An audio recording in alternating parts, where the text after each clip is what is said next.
The Indianapolis Colts secured a huge victory by taking down a red-hot Las Vegas Raiders squad on Sunday.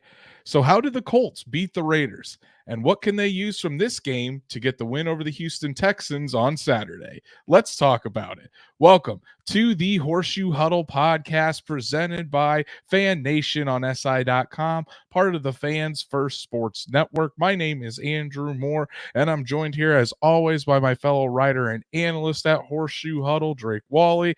Drake didn't get to take in the action on Sunday in person. Luckily, you were able to take my tickets in and enjoy that experience. But man, I was able to catch the game from afar, and what a game by the Indianapolis Colts. What a rebound after that embarrassment against the Falcons to go out there, punch the Las Vegas Raiders in the mouth, and now they're in a win-and-in situation this upcoming Saturday. How you doing, buddy?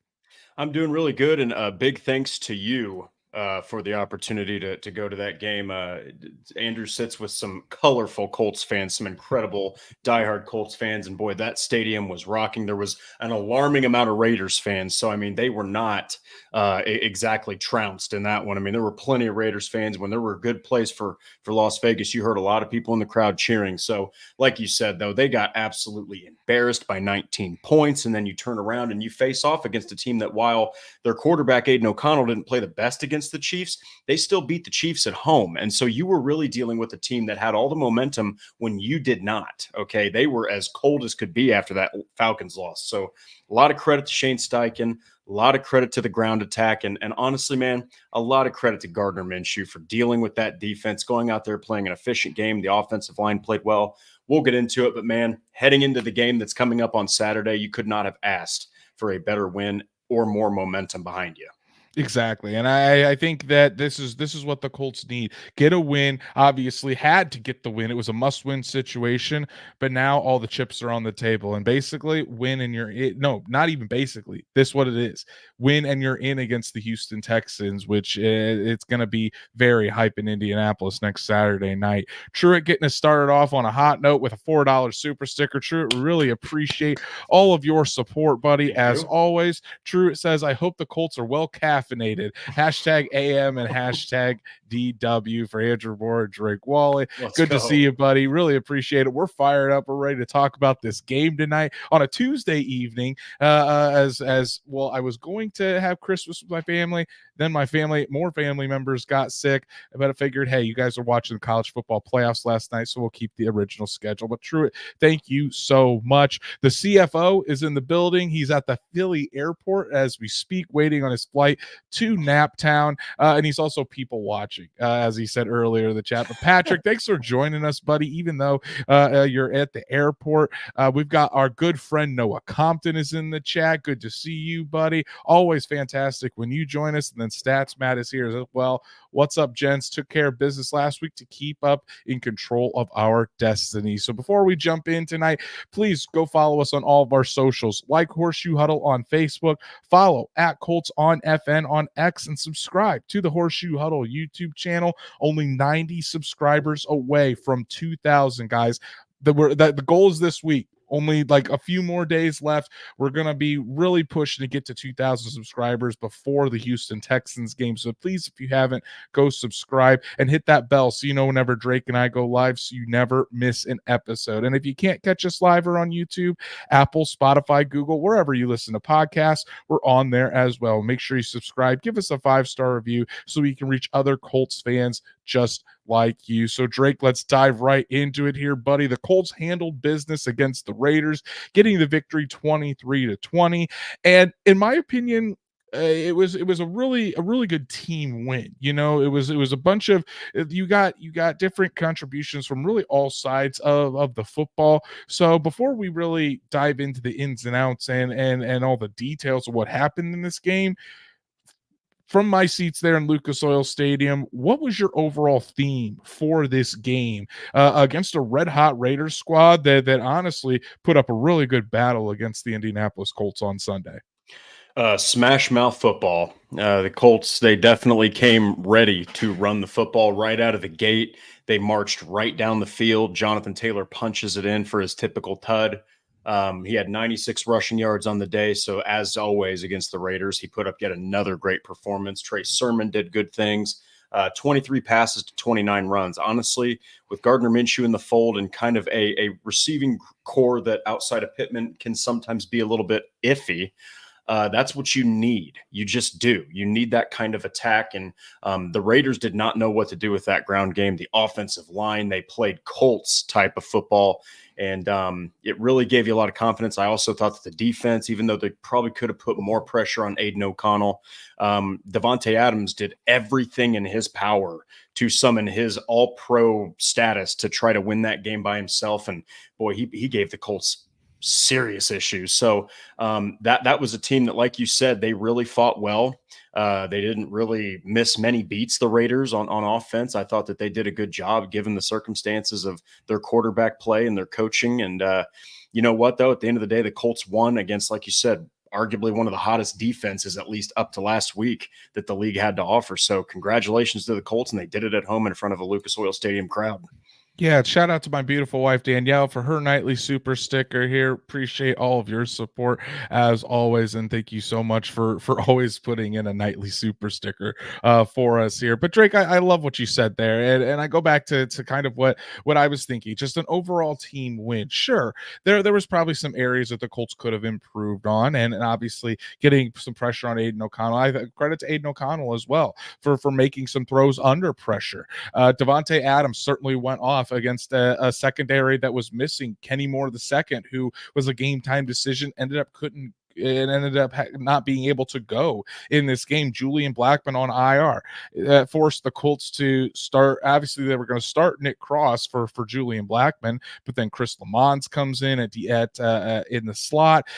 Rodney Harrison Jr. as the other safety, and as Rodney Thomas got benched.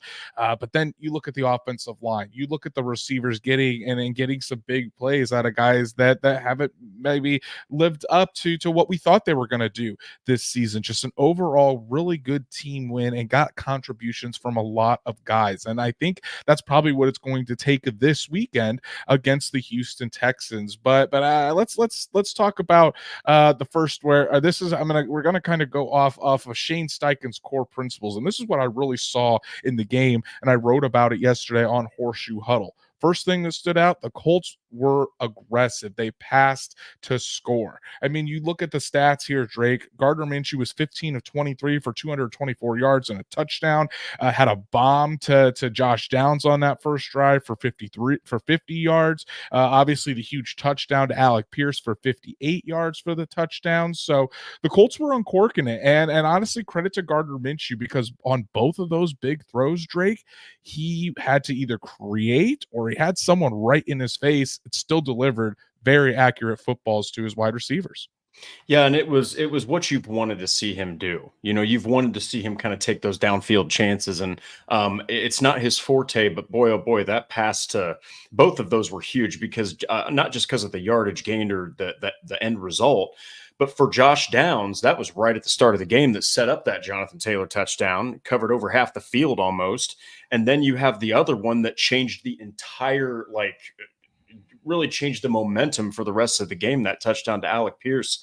So it's exactly what you need Gardner Minshew to do. You need him to be able to make those throws, even if it's not his forte to take those deep shots. He needs to be able to do it, because if you can get the ball downfield, it really opens up Shane Steichen's offense. It just does. It opens up the ground. It opens up those shorter passes that Minshew loves so much. But like you said, 15 completions for 224 passing yards. I mean, that means that he hit a couple big ones. And so he also, something else that's really interesting here is 1, 2, 3, 4, 5, 6, 7, 8 different people caught passes in this game, and he evenly distributed that football. And I actually really think that I know that the tight ends didn't put up huge numbers, but I think that each one of those guys, Mo Alley-Cox, Will Mallory, and Kylan Granson, they also did a good job.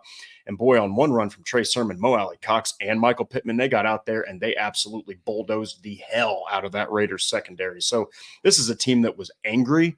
They wanted to go in there and win for their home crowd. They wanted to face the Houston Texans. And look, man, they have set up what is going to be one of the biggest games of the week. Okay, so I think that I think that the Colts showed a lot. And boy, you got to look right back to your field general, because the most important position on that field is quarterback, and Gardner Minshew, he did his job and he did it well. I exactly. I thought Gardner Minshew played very well, and those like I said earlier, those two huge throws to Josh Downs and Alec Pierce were when Gardner Minshew was facing pressure, and most of the time this season, whenever there's been pressure around Gardner Minshew, his play just goes in the tank. Not on Sunday. He was able to stay calm in the pocket, deliver those balls to his wide receivers, get in space, and allow them to go to work. And then Michael Pittman Jr., he was the one that actually received. He was the only wide receiver to have more than 2 catches, 5 catches for just 46 yards. But man, Pittman was out there doing the dirty work. You mentioned how he was blocking his ass off for those running backs, the Jonathan Taylor, Trey Sermon, for the wide receivers and tight ends that caught those short throws. I mean, Pittman, even though he wasn't getting the ball in his normal high volume that he is used to, I mean, this season Michael Pittman has been getting usually 11, 12, 13 targets, only got 7 targets on Sunday, about half of what he is used to getting. Didn't matter. I mean, you see some of these wide receivers, particularly with the Pittsburgh Steelers, those have been the guys that have been in the headlines for doing this. So I don't want to just pick on them, but just using them as an example. George Pickens and Deontay Johnson, when they haven't been heavily involved or receiving a lot of targets, you see them with 0 effort in the running game. That's not Michael Pittman Jr. Michael Pittman Jr., whether he's getting those targets or not, he's out there doing everything he can to help to ensure that his teammates are having success, and his team is out there having success as well. So credit to this entire pass game for the Indianapolis Colts for just taking advantage of what the Raiders were giving them. So none of these stats are really world beaters. I mean, Pierce 1 catch for the 58-yard touchdown. Josh Downs only 2 catches. Like I said, Pittman 5 catches for 46 yards. But all of them contributed in a big way that allowed this Colts offense to continue moving, continue staying afloat. And 23 points against the Raiders sure looks a hell of a lot better than 10 points against the Falcons just a week and a half ago. Yeah, and you also have to factor in that game too. Michael Pittman didn't even play. He comes back in, and he still leads the team in catches. He's still one of the top guys in receiving yards. He led the team in targets by double the next 2 people. So I think that this is a great game if you're looking at what you want your wide receivers to do in a gutsy win. This is it, man. I mean, they went out there and they still got Gardner Minshew. I think he was 15 for 23. That's still pretty solid given the pass rush that the Raiders can throw at you. Max Crosby didn't even get a sack. I think they only hit him once and they sacked him once. So I think that going back to what you said about Pierce and Pittman being willing to block, man, I don't know. I mean, there's probably Pittman Jr. It's a freaking mentality.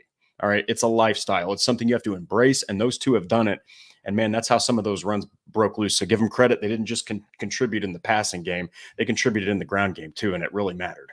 And the pass game wasn't perfect by any No. means. I mean, Gardner Minshew missed Alec Pierce on a couple that Pierce probably could have scored a couple more touchdowns, or at least one more. Stats Matt said would have been cooler if Minshew hit the first one to Pierce that he had missed. But they did enough, And I also want to bring up the tight ends, as Patrick says. Let's talk about Will Mallory. What a player he's turned into in the back quartile of the season. We'll talk about what's going on with the tight end situation when we get to the latest news and rumors here, but Mo Alley-Cox out there making some huge blocks in the running game. Kylan Granson and Will Mallory, when they got the opportunities, they converted. And the more that Will Mallory has played to end this season, Drake, a guy that you were super high on, I want to give you your flowers, because you were really high on Will Mallory from the beginning. I wasn't even sure if Mallory was going to make the roster at the beginning of the season, but he's been impressive. He's been a fantastic move tight end, and he's provided a spark to this Colts defense, or this Colts offense at times.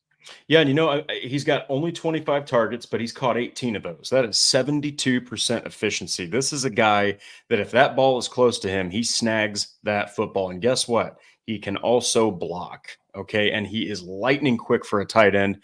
I am pumped to see just what he can possibly do in the next season with Shane Steichen as his head coach, man, I think Will Mallory is a diamond in the rough.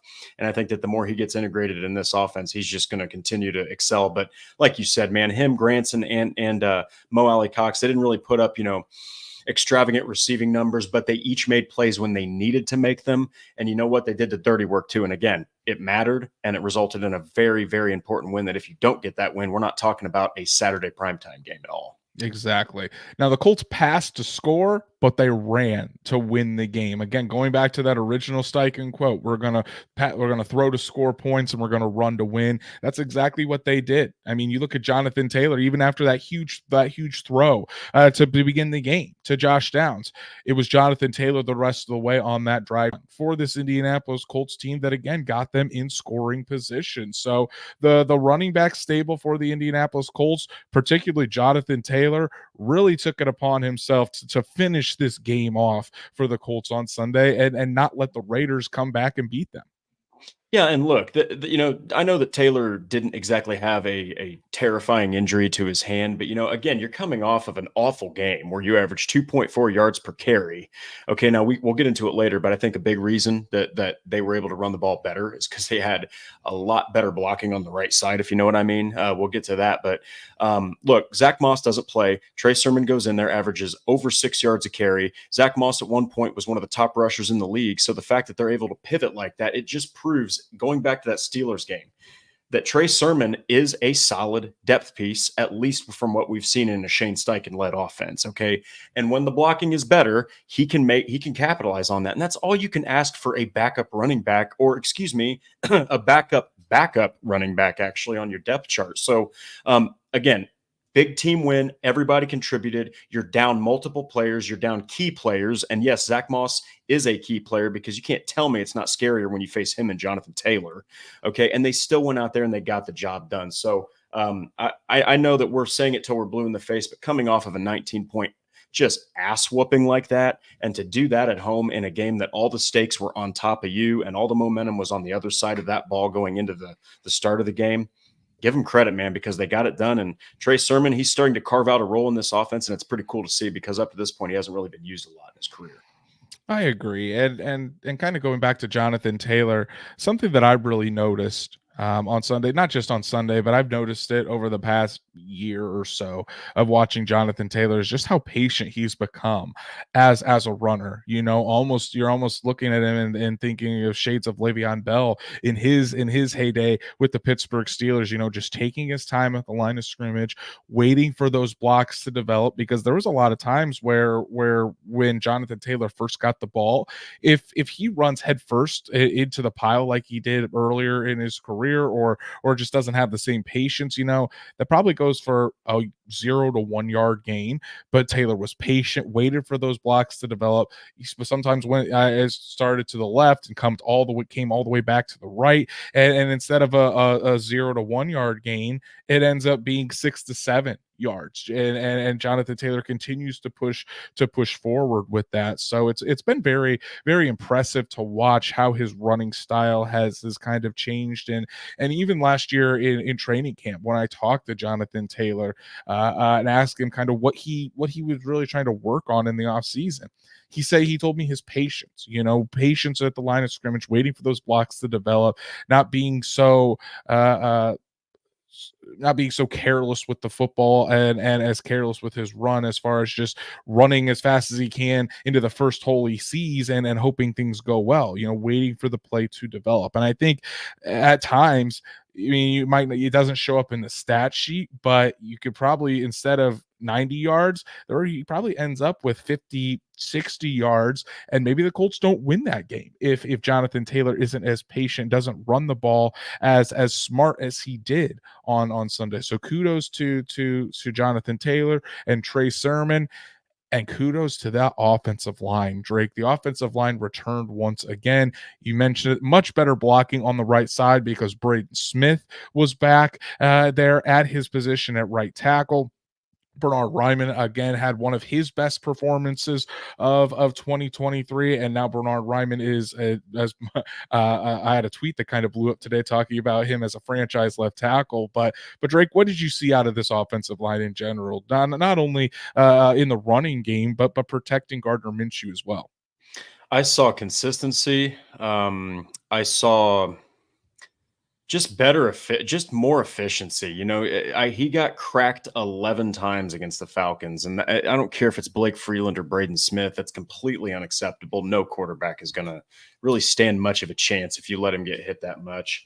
I saw just absolute tenacity at the second level. Some of these guys were just pancaking guys at the line of scrimmage, and like you said, Jonathan Taylor's patience really did pay off, because when you're that fast, and in the past you've hit all those home run or you've knocked out those home run, scampers to the end zone, and you've been able to outrun everybody. And people forget Taylor's a big dude. I mean, he's not an easy guy to bring down. He's also a powerful running back.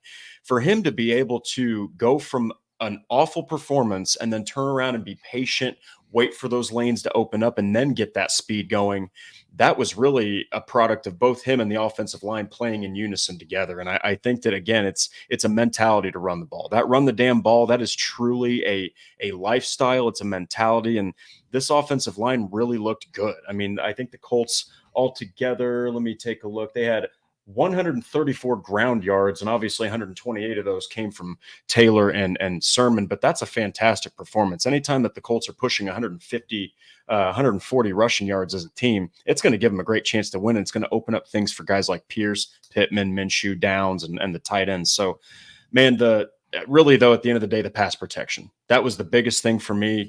I was kind of worried that, Max Crosby was going to go in there and absolutely destroy Gardner Minshew, but he didn't touch him. So I think that this was a huge statement game, and it really makes you a lot more confident going up against a defensive guru like DeMeco Ryans than if you would not have been able to stop that pass rush. So give the offensive line credit. They definitely looked like they looked like they actually earned the massive amount of money that they make.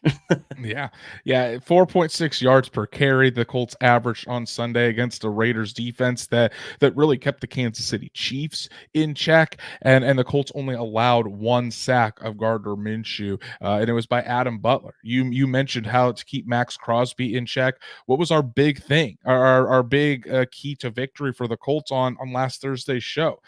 To contain Max Crosby and Malcolm Kuntz on that other side. Don't let those guys wreck the game.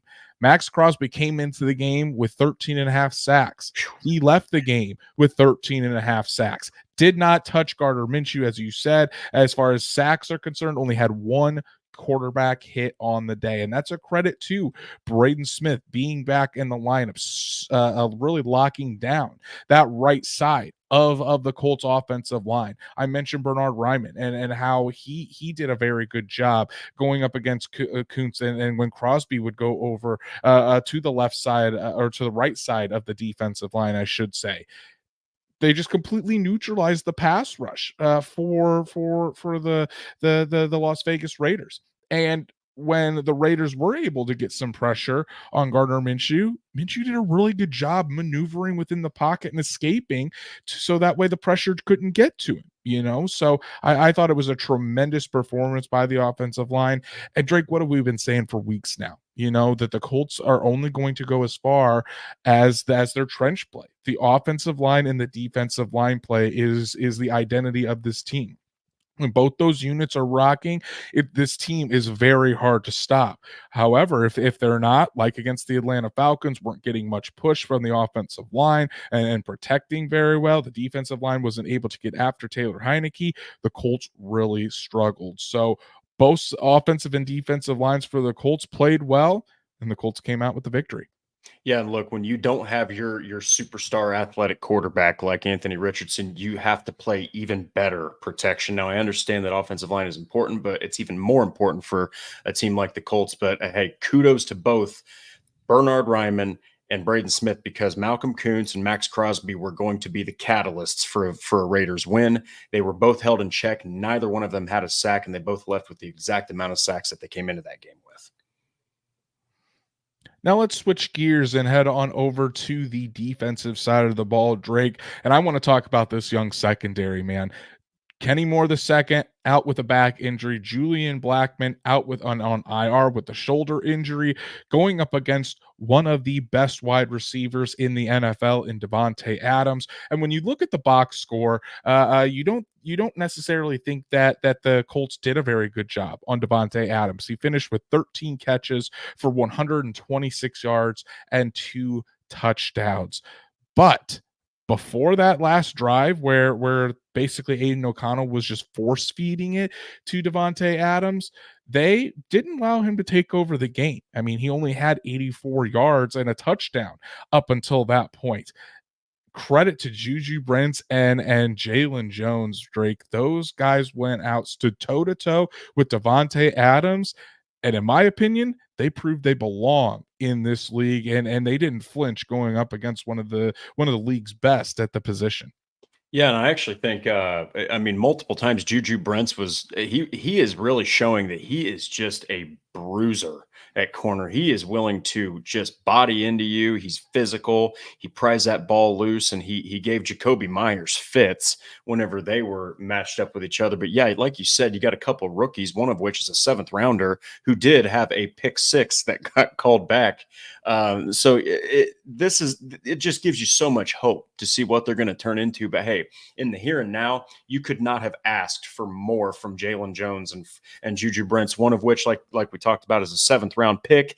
Wasn't expected to do anything like he's doing this season. And then the other one was injured most of the season, and he's just plopped right back in. And it seems like anytime he's seen the damn field, he just makes plays, and he's always involved with some sort of pass breakup. And multiple times he denied Davante Adams that football. And if he doesn't make those plays, especially one where he swatted it away in the end zone, I mean, Davante Adams might have had a trifecta of touchdowns, and you're not talking about a win anymore. So they stepped up in the absence of Kenny Moore, and they stepped up in the absence of Julian Blackman, Nick Cross as well.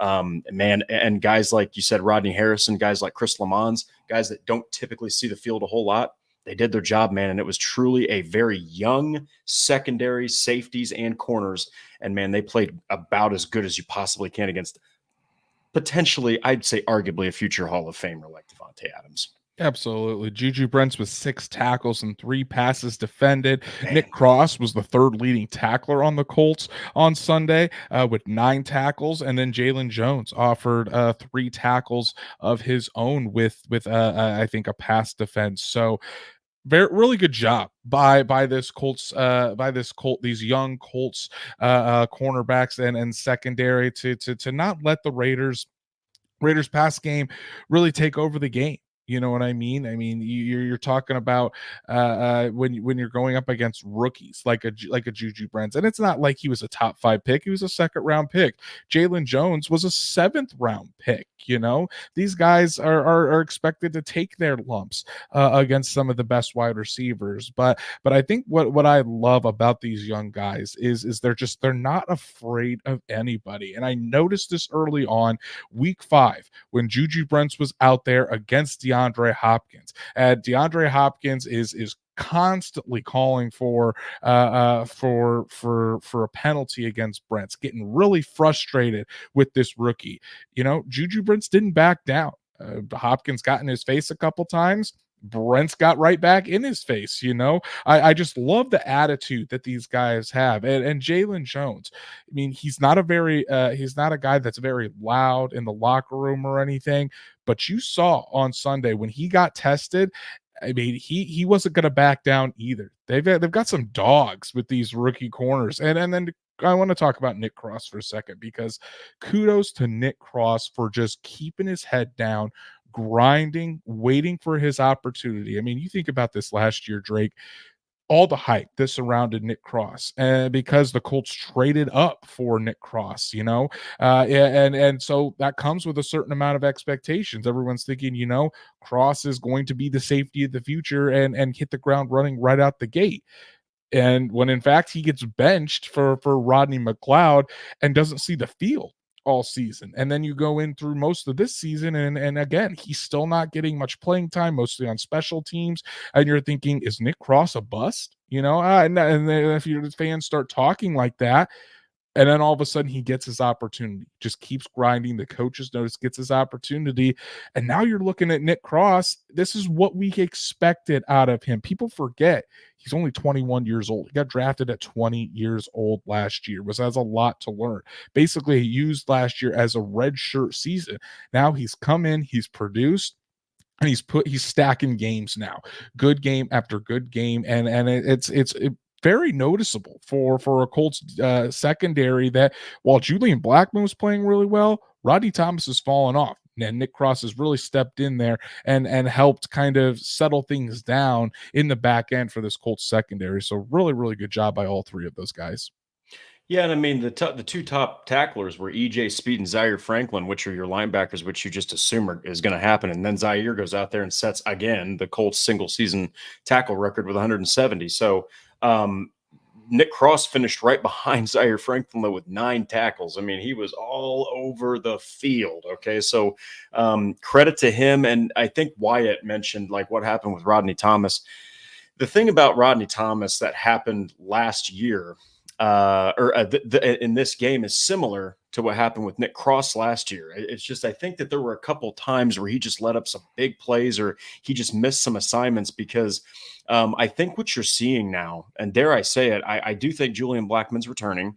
And I think that him and Nick Cross are your safeties. I think that is what they're looking forward to in the long term. It's nothing against Rodney Thomas, but he's probably more of a depth piece because you've got Ronnie Harrison out there that they converted to a linebacker, outplaying Rodney Thomas at his own position. So it's not been a good year for Rodney Thomas, and I think that you might see him, maybe put on special team duty or something like that, or more of a depth role. But like you said, Nick Cross is starting to come into his own. And honestly, again, credit to him because like you said, most of the year he's been sitting out. He's just kind of had to do the dirty work on special teams. And he goes out there, has a fantastic performance. And you know what? It's happening at the right time because they really needed him in the absence of Julian Blackmon. And he stepped up and did it great. And this is a great question from Patrick with the $5 super chat. Thank you so much, buddy, for all of your support. Watching our show from an airport when you could probably be doing some other things. You're a legend, dude. Patrick says, seeing the job this secondary has done, do we think Ballard will stay put again with them and let them play, or get another good pick in the draft? And I think this is a very, very interesting question, Patrick, because I think you obviously see Juju Brents. The Colts invested a really high pick in Juju Brents, and I think they've been very happy with what they have seen from him. Yes, he's had some health issues, but you're hoping that doesn't continue because when healthy, Brents has shown to be a legitimate starter at cornerback already in his NFL career. Same with Jalen Jones. He's just put his head down, worked, and has done nothing to really relinquish that starting spot. However, we've also seen how important depth is at the cornerback position this season. With Juju Brents going down, Kenny Moore obviously missing that game. Dallas Flowers went down with the Achilles, and when the Colts had to turn to a Tony Brown and a Darrell Baker Jr. at times, and those guys just got absolutely worked on the outside. So, in my opinion, if the right guy is there, I think I think the Colts are still going to target cornerback. I think cornerback is still a position of need for this team. Whether it's in the first round, we'll have to say. I don't think the Colts are going to reach for a cornerback. But if the best player available is there in the first round at cornerback, I know a lot of people have been mocking Alabama corner Kool-Aid McKinstry to the Colts there. Who knows? Maybe the Colts do take it to add competition there. And then you likely see McKinstry and Jalen Jones battle it out in camp for that starting spot. But regardless, I think competition at cornerback is necessary. I think it's going to make those guys better. And I think the depth at the cornerback position has got to be one of the main points of emphasis this offseason. So what do you think, Drake? I'm right there with you because in today's NFL, you cannot have enough defensive edge rushers and you cannot have enough cornerbacks.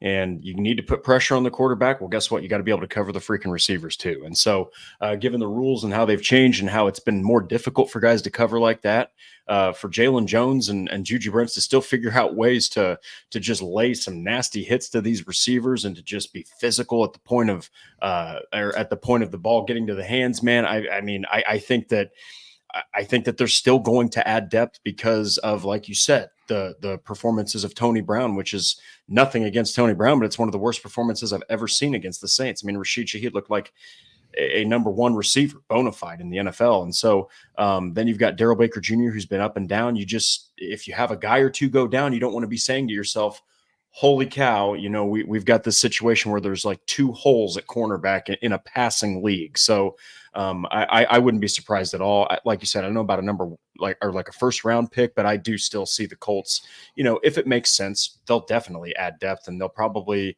be very happy that it's young depth because this is still one of the youngest teams in the NFL. In today's NFL, you can never have enough cornerbacks to combat Never. the passing offenses that we've seen in this league. So, Patrick, thank you for the really good question, buddy, and thanks for the super chat once again. Always appreciate all of your support and how much you've dedicated to our show. Drake and I greatly appreciate it. So Drake, let's talk about the defensive line now. And I think that they got some pressure on Aiden O'Connell. Obviously, could have been a little bit more. The Colts did finish with a couple sacks on the day, one by DeForest Buckner, who now has 7 sacks on the year from Defoe. Tyquan Lewis got in on the action, so they did get a couple of sacks on Aiden O'Connell, but I don't know if the pressure was as consistent as the Colts would have liked. However, they made the Raiders go one-dimensional in a sense. Only 3.4 yards per carry allowed by the Indianapolis Colts on Sunday. So in that regard, I think they helped shore up their run defense a little bit and did a pretty good job against Zamir White and the stable of Raiders running backs without Josh Jacobs. Yeah, and I mean, this is still a Raiders team that had 100, or Zamir White had 145 yards on the ground against the Chiefs. So, I mean, it's not like he was just coming off of a slouch performance. And again, Gus Bradley didn't really bring a lot of pressure. He trusted the front four. And I think that Ebicom had a couple pressures. I think that there was decent pressure, but given the situation, like you said, while they didn't get pressure on the quarterback like maybe you wanted them to, they took away what was going to help O'Connell, and that was run the ball. They did not let the Raiders run the ball. They didn't really let him generate much momentum on the ground, and that forced him to toss the ball 49 times. That is a lot of passes for a rookie quarterback. So the fact that they made that happen and still got the win, hey, you still got some sacks from your defensive interior and from a depth edge rusher like Tyquan Lewis. So maybe you didn't get one from Ebicom or Odangbo or Pay, but you still were able to get O'Connell pressured enough to make him mistime some throws and really not feel, I guess, super comfortable at any given moment. Now, I will say, I don't think they can have that kind of like lack of pressure against CJ Stroud because we're talking about two completely different quarterbacks, one of which who's going to struggle sometimes even if you don't play great defense, the other of which who will absolutely laser you to death. So I think there's some things to build off of here, but hey, at the end of the day, they got the job done. They didn't let O'Connell get into too much of a rhythm, and you still got a sack from DeForest Buckner, which still gets him 7 on the season, and he's playing a fantastic year too. And I'm really happy to see Tyquan Lewis coming off of all those injuries, and he's actually having himself one of the better years I've seen. Yeah, you take into account what the Colts did against the Raiders. They're going to have to play better. The defensive line, I'm saying, needs to play better against the Houston Texans this upcoming weekend. But if there's a unit that can do that, it is this Indianapolis Colts defensive line in this pass rush, because the Colts are the only team in the league that have 4 guys with more than 7 sacks. You've got Ebukam, Pay, Odangbo, and Buckner all have 7 or more sacks, which is pretty impressive. And they're going to really need to ramp up the pressure and get after CJ Stroud on Saturday night. Otherwise, Stroud will have a probably likely have a good chance to pick apart this defense with how good, with how well, I should say, how well he has been playing, and how much he has improved since the Colts last faced Stroud in week 2. So, but I do think that the Colts defensive line, with the heightened stakes of that game, they're going to be ready to get after CJ Stroud. That's going to be a really fun matchup to watch and see how that all plays out. But like we said, Drake, and coming into this, Colts had to do this, had to get the win against the Raiders. They did that. Now win and they're in. If they take care of business on Saturday night against the Houston Texans at home at Lucas Oil Stadium, which is going to be absolutely rocking when this game comes about, prime time, they're in the playoffs, which nobody would have expected when the season first began. So I want to ask you, what can the Colts take away from this Raiders game that will help them beat the Texans on Saturday night? Number one, you have to pressure Stroud better, like we just said. I do think something else though is that, due to the Texans, what you did to the Raiders, in the sense of, even though Stroud is, in my humble opinion, a far better passer than Aiden O'Connell, I still think that they operate better when they're running the ball better. Now, I know that Damian Pierce hasn't had an ideal season. He did just rip off a huge run in one of their last games. And Devin Singletary, actually, by all rights, almost has 1,000 rushing yards on the season. So if you can take away that ground game, by the way, this is a team that does not have Tank Dell, who is kind of, to CJ Stroud what Josh Downs is to Gardner Minshew. You have a good chance to hone in on Dalton Schultz, who did not miss a beat leaving Dallas, and Nico Collins, who has all of a sudden shown that he might be a bona fide number one receiver. He's kind of to CJ Stroud what Michael Pittman is to Gardner Minshew. You got a lot of similarities here with these receivers.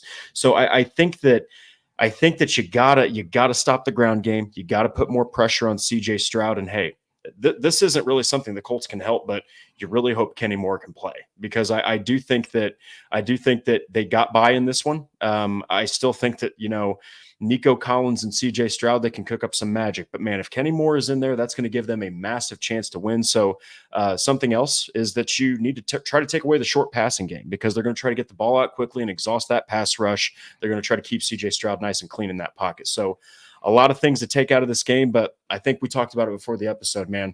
There's a lot of reason to believe in Shane Steichen. He's got this team believing in themselves. He's got this team pretty much kicking in doors they weren't supposed to, and they're on the cusp of not only making the playoffs, but if things fall in line for them, they could literally come out of this as the AFC South champion. So it's been completely improbable, and it's all going to come to a head on Saturday. But I think that if the Colts can do those things and take those things away from the Raiders game, man, they've got a good chance to win. But I still think, regardless, it's going to be a close one. I think it's going to be about trench play. How the offensive line performed on Sunday, yes, being able to protect Gardner Minshew and keep him relatively clean, and then being able to dominate up front late into the game, really impose their will and allow that running game to finish things off. I think that's going to be key. To have all 5 of those guys healthy and ready to go. I know that Ryan Kelly and Quentin Nelson didn't practice today, and Braden Smith was I think limited, if not didn't practice in the walkthrough today. They've got to have all 5 of those guys. I would expect probably Nelson and Smith to go for sure. We'll see about Ryan Kelly, because he was in a boot after the game. Yeah. But man, you need all 5 of those guys out there and dominating to really ensure this. And then the defensive line has to step up. They need to play their best against CJ Stroud, put pressure on him, because he's still a rookie quarterback. He still doesn't do well necessarily against pressure. You can't let him sit back there all day and pick this defense apart. He's too good for that. He's shown all season long that if you don't pressure him, he's going to be a problem. So again, it's going to come down to trench play, offensive, defensive line. They're going to take this team as far as they'll go. And if they play well, the Colts probably get the victory. We'll dive into the deeper a little bit on Thursday, but that's where my focus is going to be heading into this matchup on Sunday, or on Saturday, excuse me. So let's talk about the injury report here, Drake, and some guys that missed the action on Sunday. Kenny Moore II with back issues was a game time decision. He seems optimistic, though, that he will play against Houston.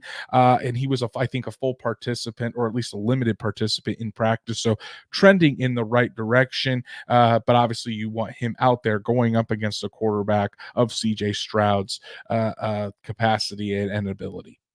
Yeah, and it's the most important game of the season, and like I said, it's going to be one of the biggest of the entire Week 18 slate. So you absolutely want Kenny Moore out there, and like you said, a guy like Nico Collins that is legitimately starting to come into his own, is one of the better receivers in the league with a rookie quarterback. You want all hands on deck. You want as many of your stars as possible. And look, man, especially after last season and how awful he played, since we've had a full season to watch Kenny Moore, man, he has absolutely played lights out football. So if he's on that field, it is night and day. I know that some of these younger guys played well. Some of these guys like Chris Lamons and Ronnie Harrison and, Jalen Jones, I understand that they've played well, but you still want Kenny Moore out there, because on top of his play on the field, he's also a commander of that defense. Him and Zaire Franklin are constantly just barking out calls. So I think that you want one of your defensive captains out there as well. So it's fantastic to hear that Kenny Moore is trending in the right direction, because boy, oh boy, you really want him on the field on Saturday. Exactly. Want to give a shout out to Patrick again for the super chat, $5. He said battle for the playoffs and coach of the year this Saturday, which is a storyline that we'll get into on Thursday. But Shane Steichen and D'Amico Ryans both up there and considered some of the favorites for coach of the year. So whoever wins that matchup may just secure coach of the year. I think Kevin Stefanski might be a tough one there. There's some other guys out there that are deserving as well. But yeah, Saturday night is going to be an absolute barn burner. It's going to be a fantastic matchup. Patrick, thank you so much for your super chat and doing some good things in our chat as well here, always keeping us on our toes. Really, really appreciate it, buddy. Back to the injury report here. Drake Zach Moss missed his second straight game with a forearm injury, was limited, trying to work his way back. Hopefully he can return to help boost that running back stable that's been doing pretty well. And then Cameron McGrone missed the game with an illness as well. But and some other guys that didn't miss the game, but are still kind of dealing with some things. The big three on the offensive line: Quentin Nelson, Ryan Kelly, Braden Smith. All three of those guys need to be out there and playing against the Houston Texans in order to really help beat this Indianapolis Colts team be at their best. Yeah, and I think that the biggest one that is a little bit of a concern is Ryan Kelly, just because, like you said, he was in a freaking boot, which it never looks good, especially with someone that big. So you hope that he's going to be able to recover in time. And Braden Smith, I mean, he has really dealt with a lot of pain this season. I think he's had all sorts of different just nicks and tear type of injuries, not legitimate tears, but just like little things here and there where he's had to miss time and then come back and miss time again. So you're just hoping that health wise and pain wise, he's not really dealing with much. But Quentin Nelson, man, I'm not even worried about that guy. If he shows up on an injury report, I just assume he's going to play anyway. So I would just bet on 56 being in that game, and hopefully number 72. But the big one right now for me is Ryan Kelly. It'll be tough for any of those guys to miss Saturday's action. Yeah. Let's talk about the latest Colts news and rumors, and not a good note that we're going to be talking about here. Obviously, this news came out on Friday, so we haven't had a chance to talk with you guys about it. But Colts tight end Drew Ogletree was arrested last Friday and charged with domestic battery committed in the physical presence of a child less than 16, knowing that the child is present and might be able to see or hear the violence going on. That was according to Hendricks County jail records. So what has reportedly happened is this happened last Tuesday. Drew Ogletree and his girlfriend got into an argument where as it's alleged that Drew Ogletree pushed down his girlfriend, and then as the argument continued, that he quote unquote body slammed her or threw her down into the floor. Drew Ogletree was detained at the time, but then an arrest warrant came out on Friday or Thursday night, excuse me, where and then or was it Thursday night or Friday? I'm sorry if I'm getting those details mixed up.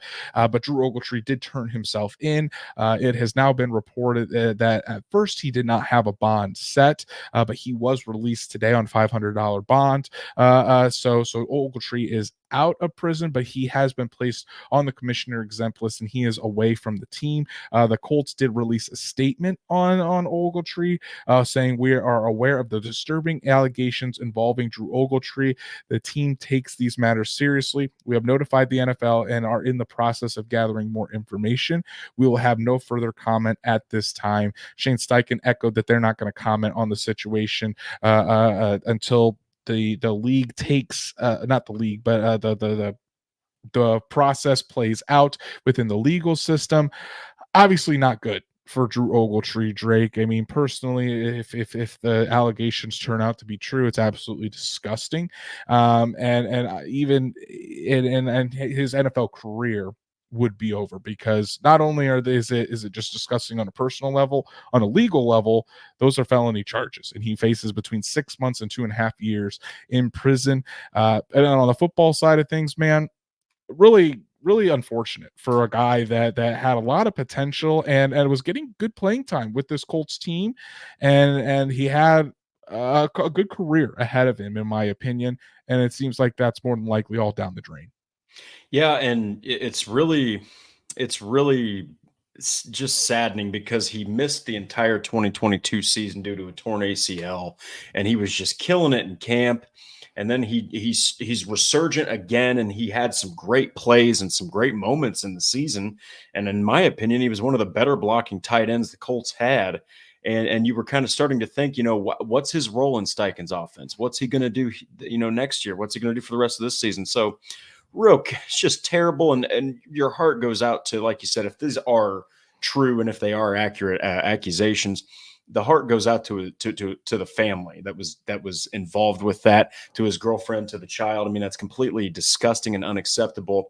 But on a little bit of a lighter note, I was, just to kind of talk about the game real quick, after that happened, you're thinking, my God, the Colts have to play at home now.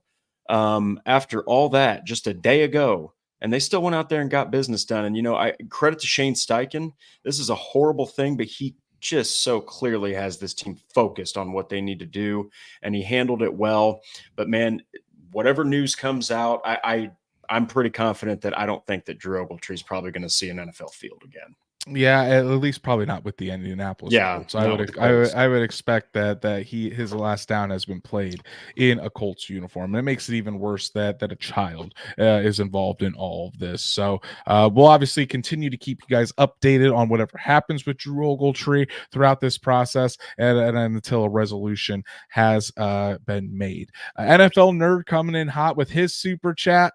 Thank you so much for all of your support, buddy. Really appreciate that you turn into our show every night and are active in the chat as well. NFL Nerd is one of the good guys. So he says, with one game to go, grade Ballard's 2023 team build. Man, this is a tough question. Drake, you're going first, buddy. What would you give Chris Ballard's team build for the 2023 season? I would give it a B plus. I think that there's still room to grow. I think that a lot of these guys got hurt in the draft. The ones that were supposed to play, guys like Daniel Scott and guys like Jake Witt and multiple guys went down with injuries. But I think that the B plus comes from guys like Samson Ebicom. That's one of his best free agent signings. The guy is a half sack away from 10 on the year. And on top of that, they've been able to have depth pieces and good enough talent to back up those important pieces. Guys like Gardner Minshew, also a free agent signing. So I think that there's even a case for an A minus. I mean, if they go out there and win, okay, if they go out there and win on Saturday, I'd give it an A-. But overall, right here in this moment, I'd say B to B plus. Yeah, I'm gonna go with a B, because I think he's the Colts roster has done a really good job of adding depth. I mean, look at Gardner Minshew, the running back stable has had to endure, as well as some and the defensive line has certainly come about. Samson Ebukam was my favorite signing for the Colts this past season, but there's still work to be done. Of course. They still don't. While the pass rush is really good as a group, they still don't have that dominant edge presence, and that's hard to find. But I think to be a truly elite team, you need that dominant edge rusher. Cornerback is still a work in progress. Yes, the rookies are coming on, but you still need depth, and you're hoping those guys can develop. And wide receiver, I think there's still room to be made at wide receiver to help out Michael Pittman. Josh Downs can potentially grow into that, but I still think and I think Alec Pierce will certainly be better once Anthony Richardson returns. Oh But yeah. still, need to add some depth at wide receiver. Maybe when Jelani Woods returns, you get better at tight end as well. There's still room to grow for this roster, and I think more talent can be added at numerous spots. But I think for what they've done now, B to on the edge of a B plus is where I'm going to go with Chris Ballard for what he's done with this team in 2023, and expectations are going to get higher, and it's going to be interesting to see how he attacks this offseason with re-signing a bunch of really important players, but also being able to add depth and improving this team for 2024. So really good question, NFL nerd. That's going to be a topic that we really dive into in greater detail in the off season here. Oh, yeah. So you'll make sure you want to tune in for that. But thanks for giving us a little preview of what's to come this off season. Really appreciate all of your support, buddy. So let's finish off the latest Colts news and rumors. Drake, the Colts just today signed wide receiver Juwann Winfree back to the 53-man roster from the practice squad, and they also signed tight end Eric Tomlinson to the practice squad to fill Winfree's spot. So just adding some depth at some of those positions before they take on the Texans here to finish off the regular season. Yeah, Juwann Winfree, man, since May 9th, I actually wrote that piece, and I could not believe how many times he had been added to the practice squad, taken off the practice squad, waived, brought back to the roster. He has seen a lot of the Indianapolis Colts since May 9th. So it's nice to see him get another chance at the active 53. But Eric Tomlinson actually has like over 50 starts in his career. So this is a guy who's definitely seen plenty of NFL football, and it's very obvious why they brought him on, because of Andrew Ogletree. So I think that's a guy, though, that could push the defense in practice and can really prep them for a guy like Dalton Schultz. Also spent time with the Houston Texans earlier in training camp this season, so get a little bit of intel there, which I'm sure the Colts will love to try to pick his brain on what the Texans might do. So Drake, let's wrap up the episode with our Colts player of the game here on an extended victory Tuesday for the Colts. I'm gonna let you go first, buddy. Who is your Colts player of the game in the victory over the Raiders? Oh man, real tough one here, but you know what? I'm going to go with someone that doesn't have stats. That's Braden Smith. I think Braden Smith's performance against Max Crosby, he snuffed out one of the best pass rushers in the NFL. And boy, oh boy, he showed his worth in that game. And don't be surprised if for some crazy reason he can't go. I do think Jared Valdir will be the guy to go at right tackle, but I don't think Braden Smith is going to back down just because of a little bit of pain. I think you should expect to see him out there against a guy like Will Anderson. And boy, oh boy, he played absolutely fantastic football and kept Gardner Minshew clean, and also did a great job of run blocking. Patrick coming in with his weekly Colts player of the game as Grant Stewart, as always. Really appreciate that. And then Stats Matt coming in with my pick, Juju Brents. I was thinking possibly Jonathan Taylor because of how he helped finish off the game for the Colts offense, but Juju Brents going up toe-to-toe with Davante Adams and making Adams' life hell throughout the game, especially when Brents was assigned tight coverage on Davante Adams. Really, I think an impressive performance from the rookie, and hopefully a sign of things to come, where Juju Brents, in all likelihood, could be the Colts' number one outside corner for many years to come. And he certainly, when he's been healthy and out there playing, he's gotten off to a fast start and been very encouraging to see for this Colts defense. So Juju Brents is my player of the game. Braden Smith, Drake's player of the game. Both those guys with great performances against the Raiders. We have another super chat here to end the night. Richard Horton, thank you so much, buddy, for your support, coming in with the $5 super chat. Glad you're enjoying the show. And Richard makes a really good point. They need to feature those Indiana Knights uniforms Saturday night. I think those will look cool on prime time. Hey, it's an Indiana night going for the playoffs. Might be fun for Jim Irsay to kind of push that out there to see if the Colts go to their alternate uniforms and wear the Indiana Knights, take care of business on that Indiana night against the Houston Texans. So, Richard, thank you so much for the super chat, buddy. Really, really appreciate your support, and thanks for tuning in. So, Drake, Colts took care of business against the Raiders. Now it's winning in against the Houston Texans. They did what they needed to do. Now, hopefully, they can take this momentum into this weekend and try to wrap things up to get to the playoffs. It is going to be a football war, okay, between two coaches that are fighting for Coach of the Year. One is defensively minded, the other's offensively minded. Man, both these teams are fighting for a playoff spot and their divisional rivals, and CJ Stroud's going to be doing everything he can to avenge that loss. I cannot wait. And you know what, Richard? Let's just make the Indiana Knights uniforms permanent. They should just change them right now. Right? It's going to be a fantastic matchup, and we'll get you all set for that on Thursday. So that's our show for this evening, guys. Really appreciate everyone tuning in to help us break down how the Colts took down the Las Vegas Raiders, setting up a fantastic matchup on Saturday night between the Colts and the Texans. Want to give a shout out to all of our supporters tonight with super chats and super stickers. Truett, my beautiful wife Danielle, Patrick, NFL Nerd, and Richard Horton. Thank you guys all so much for your support and your super chats. And also, thank you to everyone else that joined tonight and joined in the chat, watched along with us.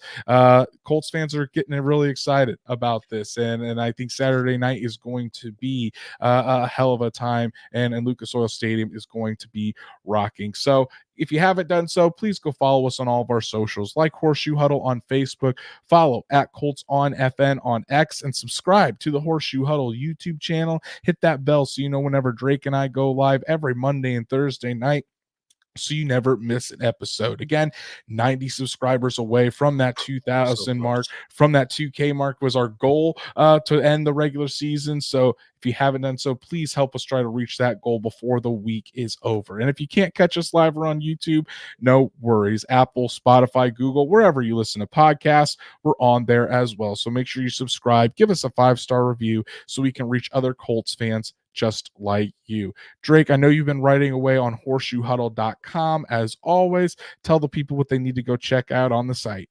So I talked about Zaire Franklin setting the franchise tackle record again.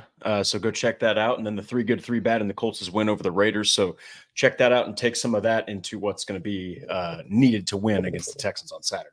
Excellent pieces by Drake. For me, the thing that stood out in the victory over the Raiders, the Colts Shane Steichen stuck to his principles: pass to score, run to win. So I got insight about what Shane Steichen was thinking, how he analyzed that game, and he took us through each of the big plays throughout the game. So make sure you check that out, as well as the top 5 graded Colts from the performance against the Raiders. One unit especially got a lot of love. I think you can probably guess which one that is. So check that out.